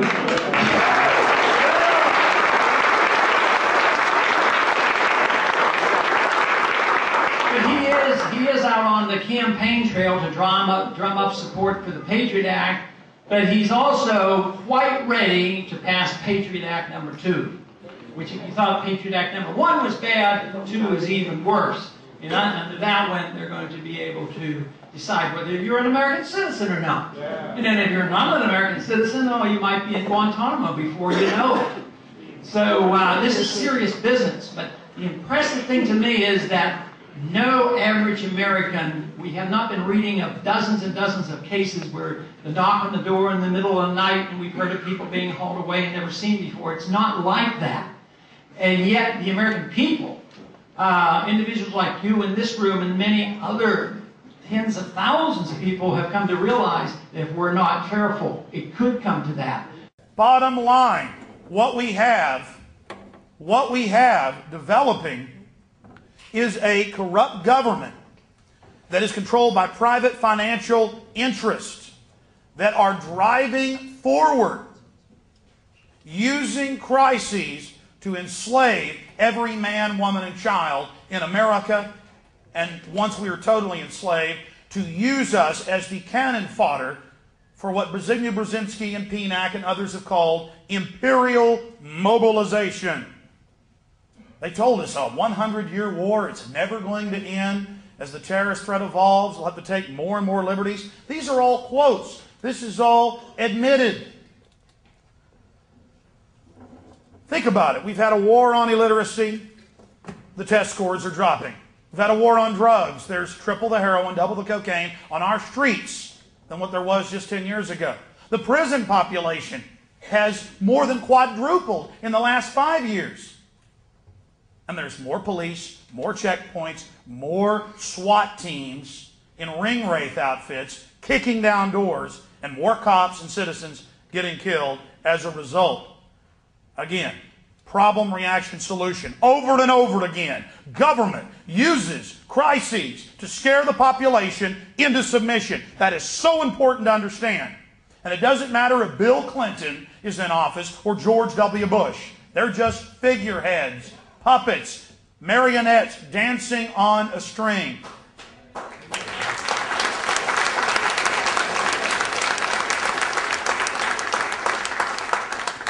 You follow those strings back to the dirty little corner, and there's a big fat spider sitting there.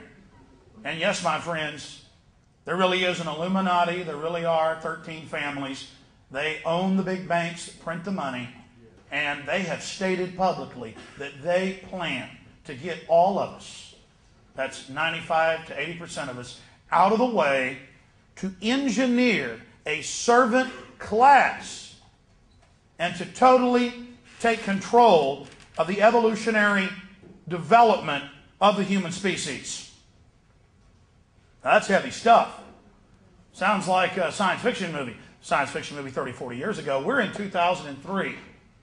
And whether I'm reading some CNN news story or Silicon Weekly or Bill Joy in Wired, they're bragging about how the elite is going to be the only group, the real elite. I don't mean the guy down the road that owns $1 million house. I mean the real elite, the folks that own the banks that print the money. That's when you're wealthy. That's when you're powerful. That's when you're rich. That they are the only people that are going to have access to all of this undreamed technology that's been developed. So we're not just fighting old-fashioned tyranny here of the Babylonians or the Romans or Hitler, Stalin, or Mao. We're fighting a push by a scientifically crafted dictatorship that is sworn to dehumanize you and your family. The country is getting poorer. There is no doubt in my mind. A lot of people are going to get poorer. They're going to get poorer because the country is poor.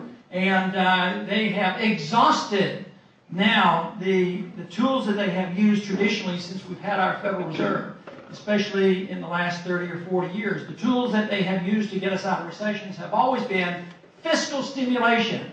Government spend money, run up the deficit, print more money. Well, this time around, they've been doing that, at excessive rates.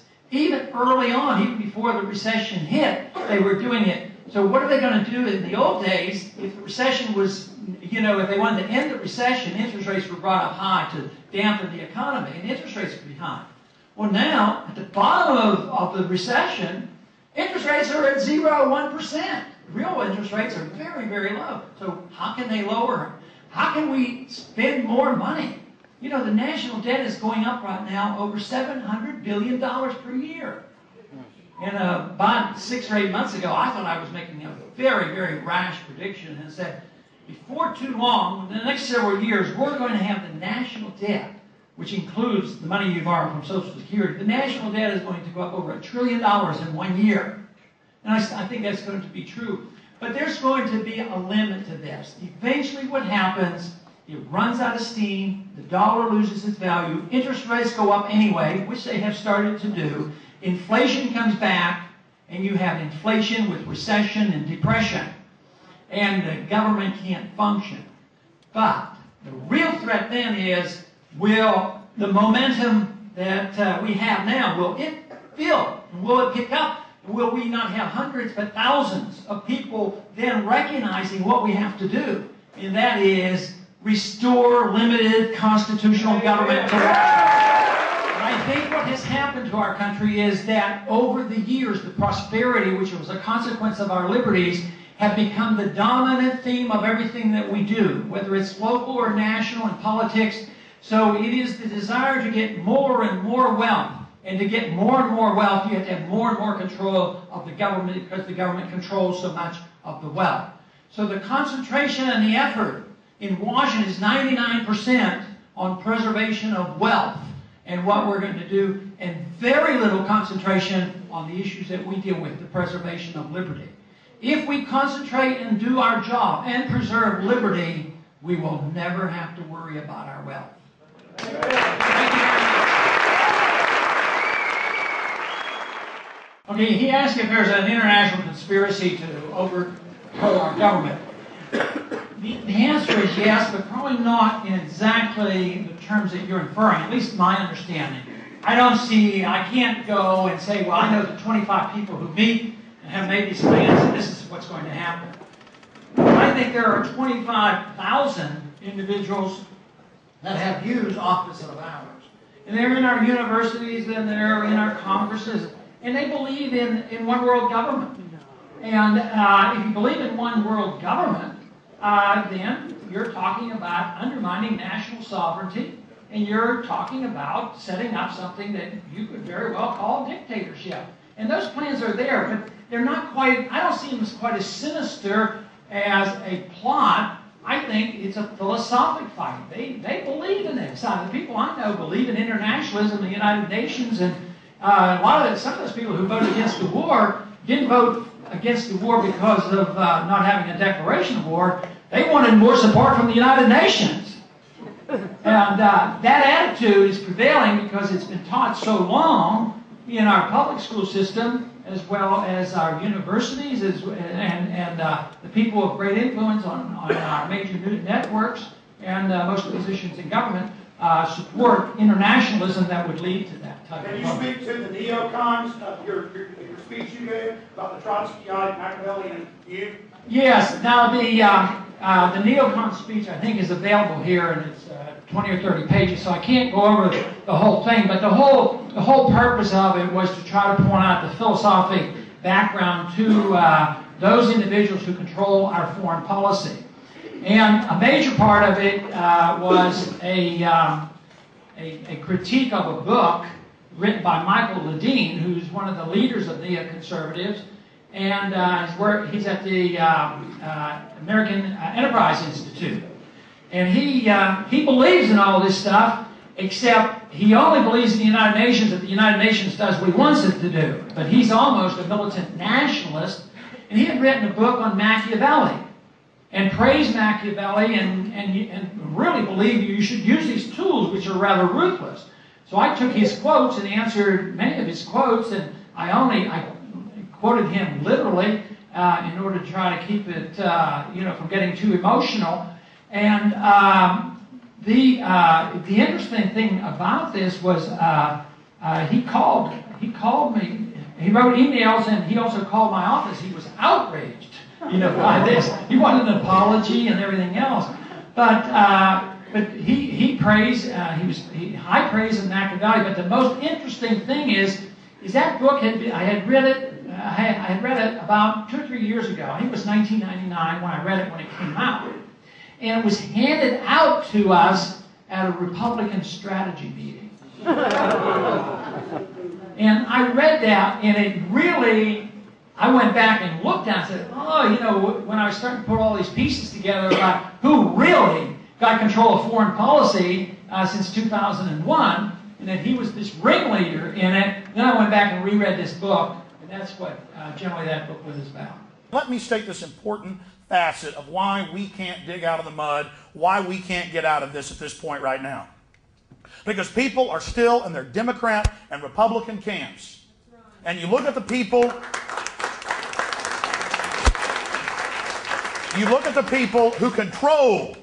who control the parties, and you look at their actions: open borders, gun control, more regulation, more taxation, arming our enemies, building up China and North Korea. You look at the real actions of the Republicans and the Democrats, they are almost identical. Almost identical. And so you've got the left and the right. I mean, I've told the so-called left, the bleeding heart, useful idiot left, you guys should absolutely love George Bush. The government's exploding in size at every level. He's expanding the Department of Education. He's signing on to the UN and UNESCO to take control of our educational processes. He says he'll sign the new assault weapons ban that's come up for reauthorization with a ban of all semi-automatic shotguns. Now that's in there, folks. You should love Bush. You should he's wonderful.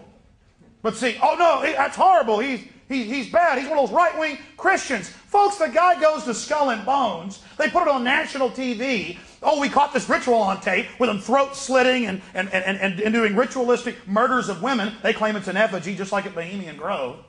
They put it on ABC News, and Peter Jennings says, hey, they're just having fun. Then as old men, they go do it at the Grove with Arnold Schwarzenegger and the rest of them. I mean, this is incredible. I mean, look at Arnold Schwarzenegger. Democrats hate him. He's the great scourge. You should love him. Gun control, abortion on demand, wide open borders. He says he wants to raise taxes. Got Warren Buffett in there, the big kingmaker, George Shultz, all of them. See, there's no difference. I mean, I've been on so-called conservative talk shows, and they'll go, let me tell you something, Buster.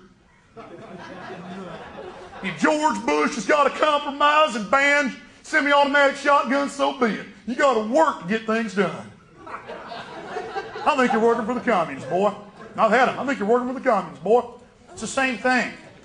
Congressman Ron Paul did an absolutely amazing thing. He gave a speech on July 10th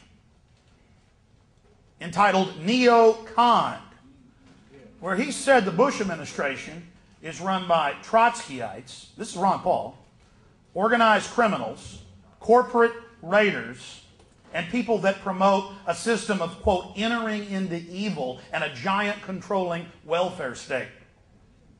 And this is where the left and right, that is, the establishment types that think they're on the cutting edge of the false political spectrum, this is where they fall down. The left thinks we got to be nice, we got to get these rich people's money and help all these poor people. I mean, you know, that's the loving thing to do. And then the Republicans go, that's horrible, don't do that. Please don't throw me in the briar patch. You know that children's fable? The rabbit really wants to get thrown in the briar's patch. That's where he can run away and be safe. Oh no, don't give us big government. The last thing we want is giant mechanisms of control to extract your wealth and to dominate you. That's the last thing we want.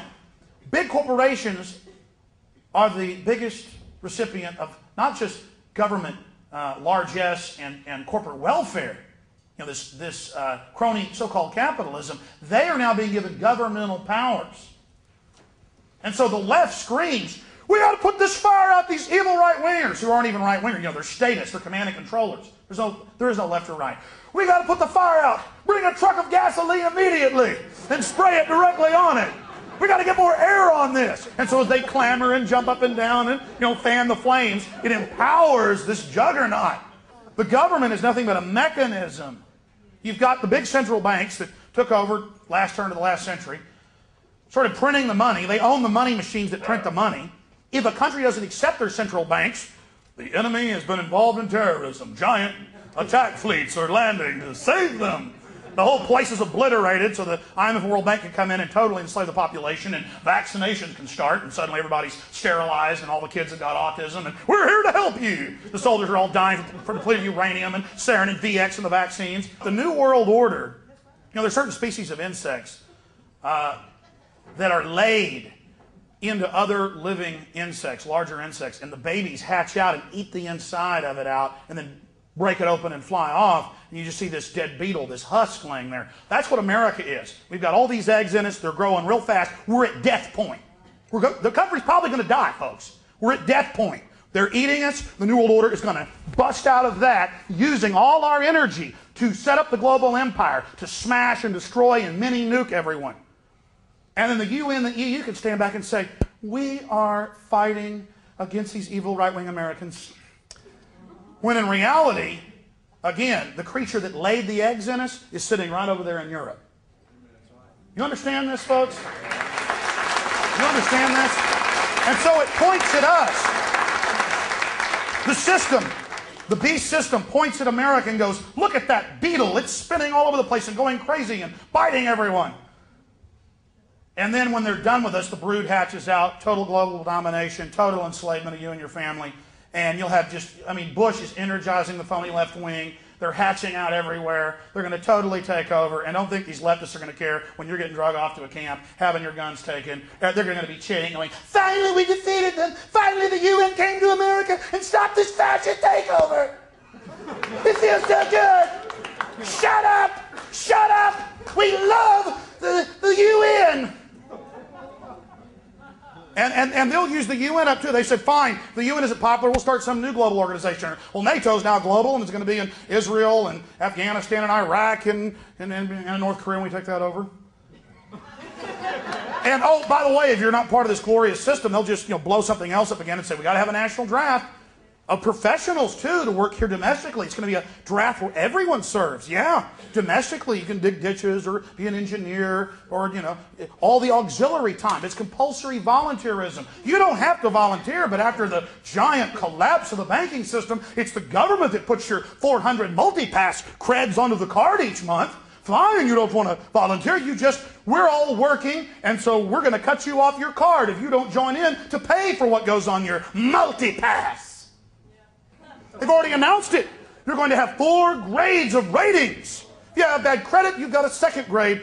You're not going to be able to fly unless you pay off the debts, or at least sign up for a work program to pay them off. After all, we can't have these people who were 18 and had hundreds of credit cards mailed to them on purpose. No, they never pay them back. Once you make money, they don't send you credit cards anymore.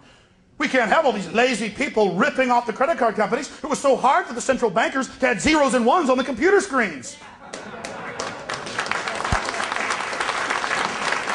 So I hope you're beginning to realize.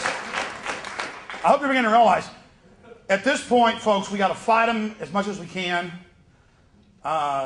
They've laid the eggs, again, all in our torso. And they're already breaking out. Right now, the beetle's kind of going, what's going on here? Because they're busting out right now. Now they're starting to feed. There could be an emergency surgery of some type if enough powerful people weren't totally sold out and decadent to remove them. The country's still badly damaged and would, I don't know if it could survive. But we can prepare for the crash landing. And we can work our tails off to inform and educate people so that as the globalists bring us more terror and more wars to get us behind supporting their system, more resistance will form, and then you will see the defeat of this current phase of evil. There's always going to be another phase of evil that the next generation is going to have to contend with. But this is really for all the marbles. If the globalists win now, if they get their agenda through now, they have stated that they are going to begin accelerated mass extermination programs. I mean, folks, there are Library of Congress published, declassified, 1993, 100-page reports with Henry Kissinger's name on it, where they made deals with the third world. You want IMF and World Bank money? You got to forcibly sterilize half your women before we give you the money. I mean, they've already been doing stuff like that for years. Millions of men in India, police just drive by, grab you, put you in a truck, cut their testicles off. They don't even cut the tubes. We had over 400,000 women in this country grabbed by CPS and health departments, federally funded, up until the 1980s, and taken off to have their uteruses removed. A lot of times they would have, oh, it gets worse, they would have medical students do it. I mean, this stuff's already been going on for a long time. You haven't felt the brunt of it in this country yet. You are, because the system is hatching its young for the next phase. And out of that crisis they're bringing us, they're again going to set us all up for imperial mobilization to work as slaves in the crown jewel of the New World Order empire. And America will be absorbed and its energies refocused to complete this circle of wickedness. But again, think about how far we've already slid. The American Bar Association comes out and says, lawyers are going to spy on you. By law, they're going to have to tell the judge and the prosecutor everything about you, but they don't have to tell you. And by the way, we're not going to let people represent themselves because they keep winning all their cases and having a better track record. And well, we're a private monopoly, again, out of London, England, and we're going to make you do that. Here's another one. Your cell phone is now a tracking device, and this particular story is out of the Green Bay newspaper. And the reason it's interesting is it says, yeah, in 2001 they passed a law that all new cell phones, well, the law was passed in 96, it activated October 1st, 2001, 5 years later, that all new cell phones have to be satellite trackable. That is, there's GPS in the cell towers. They triangulate your cell phone and follow you, even when it's off. And they said, well, the governor, Doyle, got together with Homeland Security, and we don't just need the feds to be able to monitor this. We need the local police to have a tracking system for everyone just to keep track. We punch your code in, Social Security in, and you got a cell phone, it pops up where you're at, even when your phone's off. I mean, imagine trying to tell this to somebody 10 years ago that, well, there's going to be a big, giant federal office that's secret, and it's going to watch you as you drive around with your cell phone or in your car. And then they go on in these articles to say, by the way, the government also had a feature put in, it wasn't really mentioned back in 1996 when it was passed, that they need to be able to covertly turn your phone on and listen to you while you got it. But again, it's to stop terrorists. We passed it many years before the terrorists, but we said the terrorists were coming. And, this would all be needed. Here's another one out of the BBC. Spy plans for new cars. And I remember about 8 years ago, a listener sent me a truck driving magazine. It was how great it was. All the new cars, big rigs are going to have this. We're going to track you and tax you a little bit, but it gives you more service, and it's going to be a wonderful thing. And then I, about 4 years ago, had this Wisconsin state congressman on, Remember the legislature, he said, yeah, I'm on a federal board, I want to warn everybody. The CNN News article got him on. He said, I want to warn everybody, I've been to the federal board meetings. Within 5 years, they're going to be taxing all of us to drive our cars and regulate us. This is horrible. They're going to track us with them. And the guy sent me a cool copy of the federal plan. I had it right there, and I was warning everybody they're going to do this. And people call and they're on the street, go, Alex, you've gone too far. There's no way they'd get away with that in America. There's no way they'd be able to get away with that. I'm not going to put up with it. And then Oregon comes out and goes, we've been involved the last 5 years in a federal study, and we want to, by 2004, to make everybody be taxed to drive their cars. And just so happens, the Associated Press reported, that 5-6 years ago, all new cars had to have the plug-ins in the ignition for the satellite tracker box in them.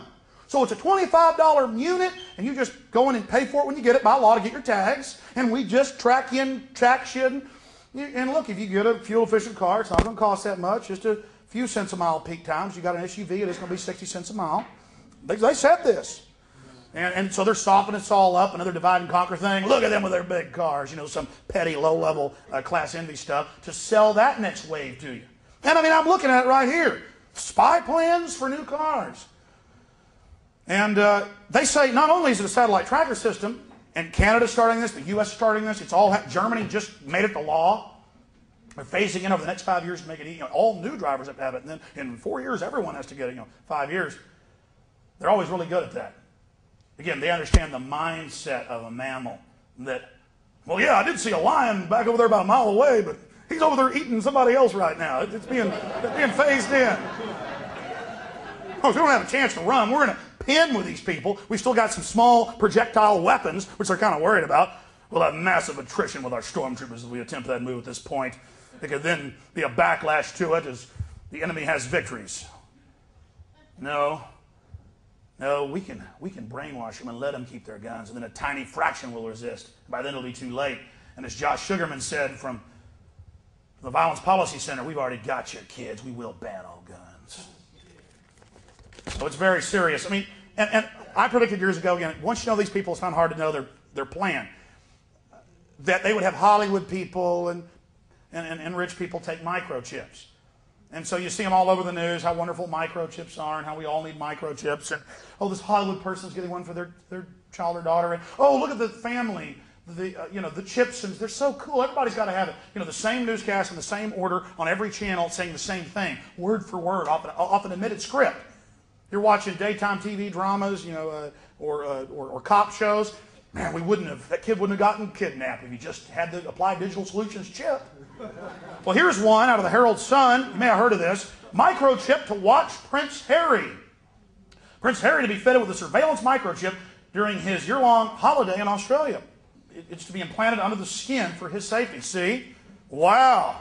Man, that's a major status symbol. It's like the satellite tracking. Ooh, I have OnStar.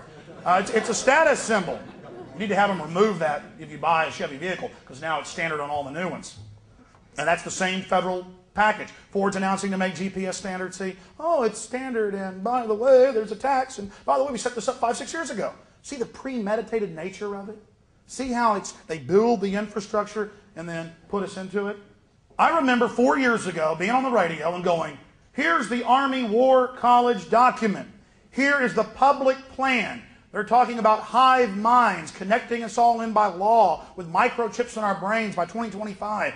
The Army War College brags how they'll use the media and hype and peer pressure to get the people to accept what they would have never accepted without the brainwashing, the conditioning. And people go, man, you flipped out. I can't believe that. And I put a link on my website to the Army's website, .mil, and they go, I can't believe they're saying that. The Army's job is going to be implanting every citizen with their own chip. But they actually said that. And then everybody saw on the news the last 2 years after the terror attack, they suddenly played up child kidnappings that were actually way down, but they played them way up and said, what's the answer? And suddenly on every network at the same time, microchips, implantable microchips to track and trace you.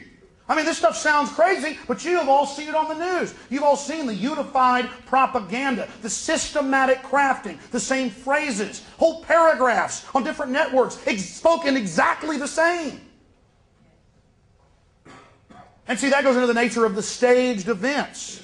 They're calling it a Patriot Act debate nationwide. Ashcroft's hearing your concerns. They drive the guy in secretly to the hotel where he gives a speech. No one is allowed in. They frisk the media. Only allow certain members of the media to ask questions. This has all been admitted. I mean, it's like Bush up there for how great Made in America is, how much good American-made things we have, how good the economy is up in St. Louis earlier this year, with all the Made in America USA sprayed on the boxes, and they zoomed in. It's all made in China. None of it was made here, but it was just an illusion. Secret Service told them in Indianapolis, Indiana, a couple months ago, "All right, everybody, the president's about to be here. Take your ties off, or you can't be in here." Thousands of people. Some people said, "Well, I'm not taking my tie off." Secret Service threw them out. That's your free country. You go hear the president speak, and it's all let's have everybody from the weapons plants come. It's already a controlled mass there, and so the crowd from the weapons plant comes in to watch the president. They're already all for weapons sales and everything. So this is a good crowd. But then they're told, take your ties off, because they want to have the view that we're blue collar. We're not wearing ties. My point is, I could talk for hours about that. It's totally staged. It isn't liberal bias or conservative bias. See, they know that your minds are somewhat sophisticated. So they will create layers of, you peeled that layer back, you found out it was a liberal bias. Oh, you peeled that layer back, it was a neocon bias. Oh, you peeled that layer back, it was a big government bias. No, it's again, scientifically crafted warfare system. And even before they were coming out with all the microchips, telling us how good all the implanted microchips would be, they said, watch kooks that talk about implantable chips, and all these nuts that talk about urban warfare training and black helicopters. And all of a sudden, years before they launched all the helicopters on us and the raids and the training to get us ready to get rid of posse comitatus, the 1878 law that bans the military from engaging in law enforcement activities, they would say, crazy people talk about black helicopters. It's a code word for absolute evil. And then when the helicopters and the urban warfare training hit Texas and the rest of the country, and they were blowing up buildings in front of people and terrorizing the population, Czechoslovakian troops running around, they went, of course, we're just doing some training to get our military ready. And yeah, black helicopters exist. But still, people that warn the public about black helicopters, kind of this icon or symbol for urban warfare training, conditioning, they go, but you're still weird to talk about them. You're still weird to talk about implantable microchips. You're that weird guy who talks about all that weird stuff. I'm like, why isn't it weird when it's on the news? Right. See? So that's built-in defense mechanisms where people don't want to face a threat. So they want to just deny what you're saying. They want to deny what you've told them. They don't want to believe it. Everything's been made so comfortable for us here while they euthanize the human spirit. Here's one out of Television Week. We posted this on Infowars.com. Television Week. Big magazine, industry magazine. It says, is your television watching you? Television Week.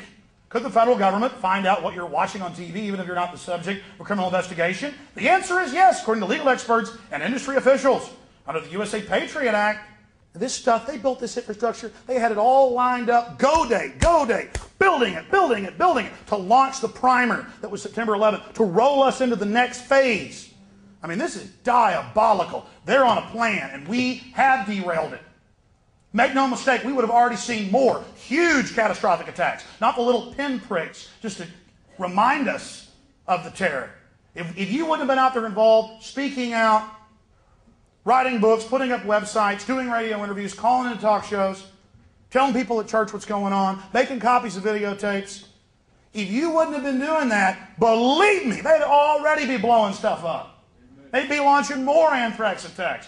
They were, the big CFR guy who kind of runs the terror operation for the government, makes little terror announcements, the Hart-Rudman Commission, Gary Hart, he got up on TV middle of last year and he said there will be smallpox attacks in Denver, Dallas, and Cleveland, and you better give all your rights up. I mean, he said it. He said, you just get ready for it. We're going to lock all the cities down. They had the head of FEMA, Mike Van Winkle, up in New Jersey, say in the newspaper, in the Gannett News Service, that, hey, under a red alert, you can't leave your house. You'll be considered an enemy combatant if you leave your home. The Army, they had one of their colonels in the Detroit Free Press. He said, we'll shoot grandmothers if they try to run quarantine. And you look at what Bush is doing, he's building 36 giant, what he calls BioShield Level 4 bioweapons plants. Baltimore Sun said they're going to produce thousands of gallons of liquid death, of weaponized smallpox, weaponized Ebola. And they're just doing it right in front. The terrorists are about to strike us. The terrorists are about to strike us. And they're building all these giant plants to just, and in big cities and small towns. 36 of them. I mean, they're 100 times more dangerous than a nuclear weapons production plant or nuclear reactor. And have you heard about this on the news? Very little.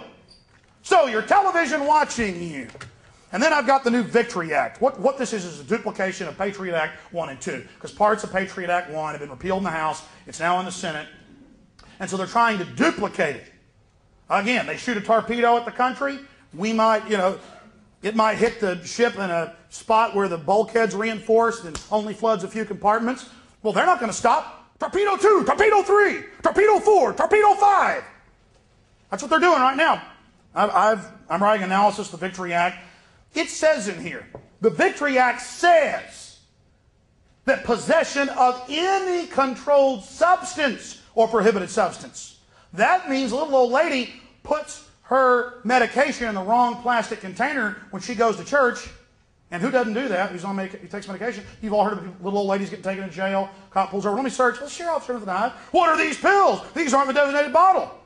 Under that, it says 1 marijuana cigarette, anything, 20 to life. It says it. It says it in the Victory Act, word for word. And it says it's an act of terrorism. And before they announced this evil law, before Ashcroft went on his ridiculous Carnival Barker road show, before they did that, they had all the TV ads. Well, I occasionally smoke marijuana, and I don't see how it helps terrorists. And then the guy goes, the intellectual goes, let me list 100 reasons. And at the end, the guy's going, and then the ad fades to black, like, oh, I've been decimated. See, they tell you, marijuana is aiding Al-Qaeda. And then you see all these ads on TV, public service announcement, brought to you by Homeland Security, or brought to you by all their little minion groups, all the little 501c3 charities. And so they do that. That's what they're up to. This is their operation. So they're just firing, and people go, well, we've been beating back the first Patriot Act and educating a lot of folks, but they're bringing out more than we can do. You're in a war, folks. They're firing more torpedoes. That should encourage you. These guys...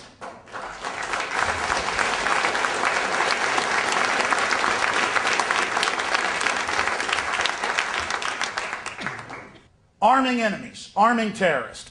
There are as many examples of this as there are fish in a good-sized lake. I mean, it's amazing. Here's one, Time Magazine, and they just admit this now. Nukes to North Korea from Nashville. And it says, yeah, these conservative groups that own these big weapons companies, they've been selling all the nuke stuff to Kim Jong-il in North Korea. Now we're going to have World War III to fix it. Well, that's all right. But we had to go in there and get Saddam, man. He had some aluminum tubing. My gosh, that guy, he was in bombed out bunkers. He was a real threat. Of course, he also had about $4 trillion in oil, a bunch of weapons sales, and got the troops in that region, invade Syria, Iran, everybody else. So there's that. And there's idealistic Philippine rebellion leaders claim moral victory. This was all over the BBC and the French news. And 300 commandos led by a colonel took over a building, released documents, and said the government, with the U.S., has been doing all the bombings, shooting all the people. It's our own government shooting us. There are no terrorists here. The Muslims are doing nothing. These so-called terror groups are the Philippine government, quote, that wants to continue martial law. It's been in effect there for decades. I mean, it's simple. Let's say I owned the company that sold fire department equipment, and I wanted to make some money. I'd go out and set fire to something out here in Bastrop, and then I told you you should have bought my firefighting equipment. I mean, it's not hard to figure this out. Here's another one. U.S.-Pakistan made deal over capture of bin Laden. That's out of the mainstream India. And Musharraf's over there, the head of India, the head of Pakistan next door to India, who are all trying to nuke each other, and they're saying, well, yeah, we could have got bin Laden, but we just didn't. That would have caused some problems. And they flew 8,000, it's not 6,000 now, 8,000 Taliban and Al-Qaeda out to safety in the middle of the phony war. All opposition fell apart. They flew them out to safety, admit the U.S. government did it, and Fox News said, well, it's true, but it was an accident. You're going to talk bad about our C-130 pilots? They didn't mean it. And there's the Pentagon there, admittedly, with large groups of euros and dollars and gold. Some news articles paying them. Good job, men, good job. You know, they go in, act cool, shoot some stuff up. They were put in by the globalists. Then they have this big phony war. They collapse and fall back, and the globalists take over that country in a month that the Russians couldn't do in 8-9 years. It's all staged, folks. And they got more wars. They say a 100-year war. They say that it's never going to end. And the war is now against people that smoke marijuana. Not against Ritalin or Prozac users, though. The war is now against people that don't turn over their property to the government. There's this stuff in the Victory Act about protesting or standing up for your land when they're taking it, and you're a terrorist. I mean, all this legislation turns us into serfs, slaves. You tell somebody this, though, they go, that's ridiculous. Government would never do anything wrong or want to control us. Oh, no, just all throughout human history, 6,000+ years of civilization, that's all they ever tried to do. But now they're all nice and sweet. By the way, guys in black ski masks were always bad guys. People in black ski masks, you know, oh, that's the terrorist, that's the bank robber. 5 years ago, Hollywood, the news, hey, you know, all cops look like this, it's cool, they're the good guys. You know, every department, well, I got to have my own combat boots and my own ski mask, my own black helmet, and somebody's door to kick down. Man, that's cool. But the good news is that John Ashcroft has been trying to go around the country and have these staged town hall meetings where they only allow police and government employees in. And in Detroit, he got up this week and began giving a speech, and at the end of it, a man stood up and said, Mr. Ashcroft, I would like to know which of your terrorists are going to be used for a new 911. You and Vice President Dick Cheney, said the heckler who got into the room in a downtown Detroit convention center by posing as a TV reporter.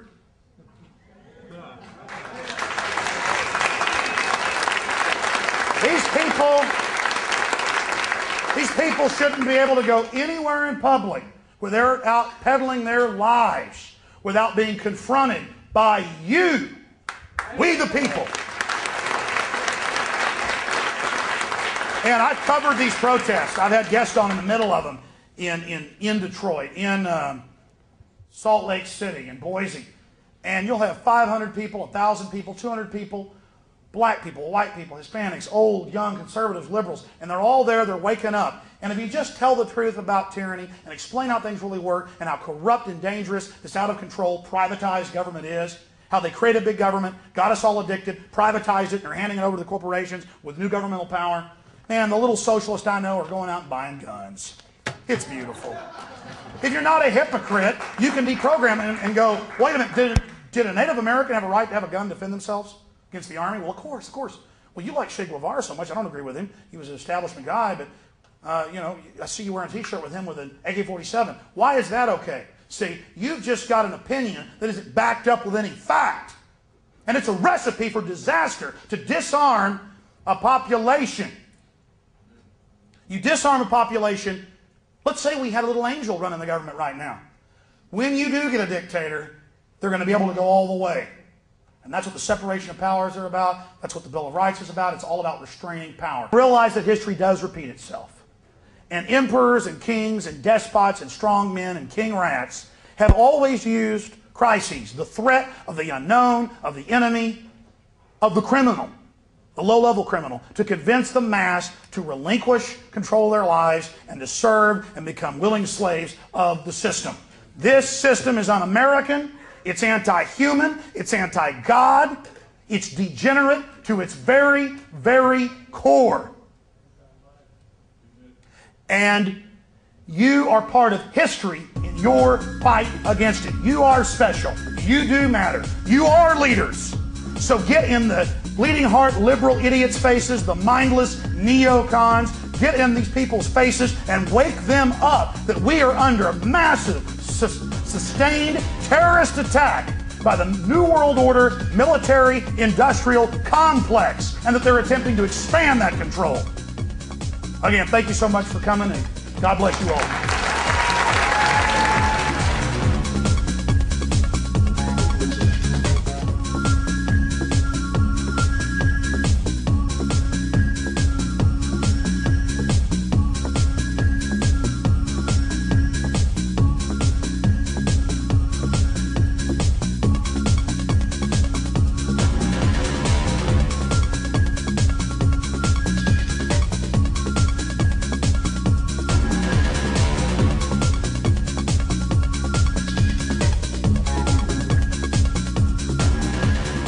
Thanks for watching this presentation of The Matrix of Evil. All these different diverse minds coming to you with the same conclusion: world government, tyranny. It's up to you to become a leader. If you want to reach people, you first have to be informed. And one of the key areas of the New World Order agenda is government-sponsored terror, where the government carries out terror attacks and then blames it on their political enemies. And this is going on from Germany to Japan to the United States to Israel. And in my book, 9/11, Descent into Tyranny, I detail the history of government-sponsored terror. We focus on Oklahoma City and September 11th and show how they're using that as an excuse to expand their police state. I've also published another book by Paul Watson, Order Out of Chaos, Elite-Sponsored Terror and the New World Order. This book, in over 300 pages, lays out the facts of government-sponsored terror. It proves that the New World Order carried out September 11th and most other major terrorist attacks, and then again use those events to scare the population into accepting tyranny. One of the best videos I produced of the 10 I've made over the last 6 years is Police State 3 Total Enslavement. You want to wake people up? This is one of the key tools that we offer. It covers what the New World Order is, the history of it, the PNAC prior knowledge of September 11th, the attack on liberties through Patriot Act 1 and 2, Homeland Security, Ashcroft's lies, government-run white slavery rings that are admitted in the mainstream media as one of their largest industries after drug trafficking. We get into gun control, forced inoculations, foreign troops, concentration camps, the cashless society control grid. Police State 3 Total Enslavement, folks, is an incredible film if you want to truly be informed about our world today and be educated so you can inform others and be a leader in your community. And then, of course, I produced 9/11, The Road to Tyranny, covering September 11th and government-sponsored terror, along the same lines of the book, 9/11, Descent into Tyranny. Part 2 of my 9/11 film and book is The Masters of Terror Exposed. And this film just continues with hundreds of smoking guns and red flags proving that the military-industrial complex carried out September 11th. So again, please visit Infowars.com or PrisonPlanet.com and our secure online shopping cart and buy these books and videos and share them with your friends and family. Or you can simply call toll-free 1-888-253-3139 or write to us at the address that we're going to put on the screen. Number one, these videos and books are powerful tools to wake people up. 90% of those that see these documentaries are beginning to awaken because the New World Order agenda is so far along now, they're very perceptive to the truth. They already instinctively know that something's wrong. And secondarily, purchasing these films and books also supports our ministry and what we're doing to unlock minds, to free minds out there, to shatter the controlled paradigms and attempt to resist this dehumanizing force that is neo-serfdom. Again, thank you for joining us. Thank you for your support. God bless you.